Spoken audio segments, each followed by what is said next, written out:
एक वन प्रदेश में एक बहुत बड़ा तालाब था। हर प्रकार के जीवों के लिए उसमें भोजन सामग्री होने के कारण वहाँ नाना प्रकार के जीव, पक्षी, मछलियाँ, कछुए और केकड़े निवास करते थे। पास में ही बगुला रहता था, जिसे परिश्रम करना बिल्कुल भी अच्छा नहीं लगता था। उसकी आंखें भी कमजोर थीं। मछलियाँ पकड़ने के लिए तो मेहनत करनी पड़ती है, जो उसे खलती थी। इसलिए आलस्य के मारे वह प्रायः भूखा ही रहता। एक टांग पर खड़ा यही सोचता रहता कि क्या उपाय किया जाए कि बिना हाथ पैर हिलाए रोज भोजन मिल जाए। एक दिन उसे एक उपाय सूझा तो वह उसे आजमाने बैठ गया। बगुला तालाब के किनारे खड़ा हो गया और लगा आंखों में आंसू बहाने। एक केकड़े ने उसे आंसू बहाते देखा तो वह उसके निकट आया और पूछने लगा, मामा क्या बात है, भोजन के लिए मछलियों का शिकार करने के बजाय खड़े आंसू बहा रहे हो। बगुले ने जोर की हिचकी ली और भर्राए गले से बोले, बेटा बहुत कर लिया मछलियों का शिकार, अब मैं यह पाप कार्य और नहीं करूँगा। मेरी आत्मा जाग उठी है, इसलिए मैं निकट आई मछलियों को भी नहीं पकड़ रहा हूँ। तुम तो देख ही रहे हो। केकड़ा बोला, मामा शिकार नहीं करोगे, कुछ खाओगे नहीं तो मर नहीं जाओगे। बगुले ने एक और हिचकी ली, ऐसे जीवन का नष्ट होना ही अच्छा है बेटे, वैसे भी हम सबको जल्दी मरना है। मुझे ज्ञात हुआ है कि शीघ्र ही यहाँ 12 वर्ष लंबा सूखा पड़ेगा।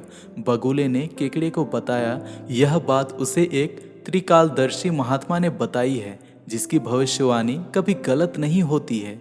केकड़े ने जाकर सबको बताया कि कैसे बगुले ने बलिदान व भक्ति का मार्ग अपना लिया है और सूखा पड़ने वाला है।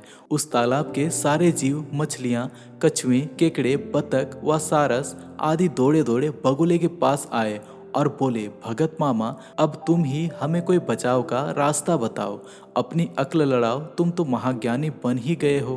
बगुले ने कुछ सोचकर बताया, वहां से कुछ कोस दूर एक जलाशय है जिसमें पहाड़ी झरना बहकर गिरता है, वह कभी नहीं सूखता। यदि जलाशय से सब जीव वहां चले जाएं तो बचाव हो सकता है। अब समस्या यह थी कि वहां तक जाया कैसे जाए। बगुले भगत ने यह समस्या भी सुलझा दी। मैं तुम्हें एक एक करके अपनी पीठ पर बिठाकर वहां तक पहुंचाऊंगा, क्योंकि अब मेरा सारा शेष जीवन दूसरों की सेवा करने में ही तो गुजरेगा। सभी जीवों ने गदगद होकर बगुला भगत जी के नारे लगाए।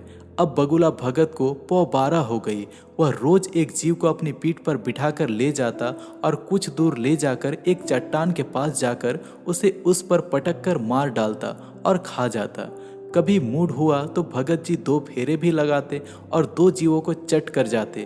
तालाब में जानवरों की संख्या घटने लगी। चट्टान के पास मरे जीवों की हड्डियों का ढेर बढ़ने लगा और भगत जी की सेहत बढ़ने लगी। खा खाकर वह खूब मोटे हो गए। मुख पर लाली आ गई और पंख चर्बी के तेज से चमकने लगे। उन्हें देखकर दूसरे जीव कहते, देखो दूसरों की सेवा का फल और पुण्य भगत जी के शरीर को कैसे लग रहा है। बगुला भगत मन ही मन खूब हंसता। वह सोचता कि देखो दुनिया में कैसे कैसे मूर्ख जीव भरे हैं जो सबका विश्वास कर लेते हैं। ऐसे मूर्खों की दुनिया में थोड़ी चालाकी से काम लिया जाए तो मजे ही मजे हैं। बिना हाथ पैर हिलाए खूब दावत उड़ाई जा सकती है। बहुत दिन यही क्रम चला। एक दिन केकड़े ने बगुले से कहा, मामा तुम इतने सारे जानवर यहाँ से वहाँ पहुँचा दिए, लेकिन मेरी बारी अभी तक नहीं आई। भगत जी बोले, बेटा आज तेरा ही नंबर लगाते हैं, आजा मेरी पीठ पर बैठ जा। केकड़ा खुश होकर बगुले की पीठ पर बैठ गया।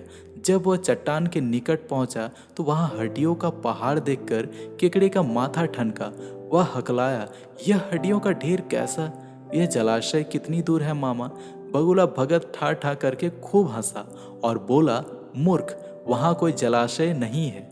मैं एक एक को पीठ पर बिठाकर यहाँ लाकर खाता रहता हूँ। आज तू मरेगा। केकड़ा सारी बात समझ गया। वह सिहर उठा, परंतु उसने हिम्मत नहीं हारी और तुरंत अपने पंजों को आगे बढ़ाकर उसने दुष्ट बगुले की गर्दन दबा दी और तब तक दबाए रखी जब तक उसके प्राण पखोरे ना उड़ गए। फिर केकड़ा बगुले भगत का कटा सिर लेकर तालाब पर लौटा और सारे जीवों को सच्चाई बता दी कि कैसे दुष्ट बगुला भगत उन्हें धोखा देता रहा। तो दोस्तों, इस कहानी से हमें ये सीख मिलती है कि किसी की बातों पर आंखें मूंदकर विश्वास नहीं करना चाहिए। मुसीबत में भी धीरज व बुद्धिमानी से कार्य करना चाहिए।